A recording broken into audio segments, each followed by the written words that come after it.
আসসালামু আলাইকুম। আমি ডাক্তার আবু বকর সিদ্দিক, পূর্ণিমা homeo complex, Mohammadpur, Dhaka.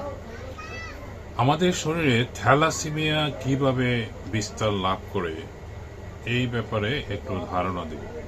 Thalassaemia হলো ইনহেরিটেড ব্লাড ডিসঅর্ডার, অর্থাৎ ইনহেরিটেড হলো বংশানুক্রমিক। আরবিসির সবচেয়ে গুরুত্বপূর্ণ কম্পাউন্ডই হলো হিমোগ্লোবিন। হিমোগ্লোবিনের কাজ হলো আমাদের দেহের অক্সিজেন ও কার্বন ডাই অক্সাইড ট্রান্সপোর্ট করা, অর্থাৎ ফুসফুস হইতে অক্সিজেন নিয়ে আমাদের দেহের বিভিন্ন কোষে সরবরাহ করা এবং কোষের নির্গত কার্বন ডাই অক্সাইড ফুসফুসের মাধ্যমে দেহের বাহিরে নির্গত করা। থ্যালাসেমিয়া সম্পর্কে বিস্তারিত জানতে হলে হিমোগ্লোবিনের গঠন সম্পর্কে জানতে হবে। হিমোগ্লোবিনের সেন্টারে থাকে হিমোকেল বা সাইটে থাকে গ্লোবিন চেইন। গ্লোবিন চেইন দুই ধরনের হয়, আলফা গ্লোবিন চেইন এবং বিটা গ্লোবিন চেইন। হিমোগ্লোবিন তৈরির জন্য আলফা গ্লোবিন চেইনের 4টি জিন দরকার, আর বিটা গ্লোবিন চেইনের জন্য 2টি জিন দরকার।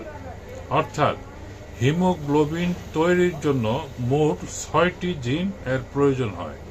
কোনো কারণে এক বা একাধিক জিনের ত্রুটি থাকে তবে হিমোগ্লোবিন তৈরিতে ব্যাঘাত সৃষ্টি হয়, অর্থাৎ কম হিমোগ্লোবিন তৈরি হয়। এতে আমাদের শরীরে অক্সিজেনের ট্রান্সপোর্ট ব্যাহত হয়। ঠিক এইভাবে আমাদের শরীরে থ্যালাসেমিয়া গ্রো করে বা বিস্তার করে বা ডেভেলপ করে। এই প্রক্রিয়াটি আসলে হিমোগ্লোবিনের ত্রুটির জন্যই হয়ে থাকে বা জিনের ত্রুটির জন্যই হয়ে থাকে। আলফা থ্যালাসেমিয়ার একটি জিনের ডিফেক্ট হলে তাকে বলা হয় সাইলেন্ট ক্যারিয়ার। যদি 2টি জিনের ডিফেক্ট হয় সেক্ষেত্রে বলা হয় আলফা থ্যালাসেমিয়া ট্রেইট।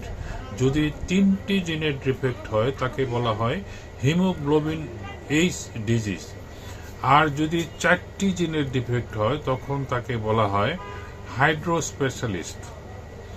বিটা থ্যালাসেমিয়ায় একটি জিনের ত্রুটি থাকলে তখন তাকে বলা হয় বিটা থ্যালাসেমিয়া ট্রেইট বা মাইনর বা বাহক। যদি 2টি জিনের ডিফেক্ট হয় তাহলে তাকে বলা হয় বিটা থ্যালাসেমিয়া ইন্টারমিডিয়া বা মেজর।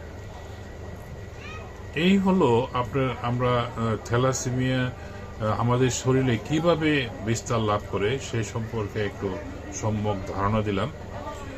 আপনার সুস্থতা কামনা করে এখানে শেষ করছি। আল্লাহ হাফিজ।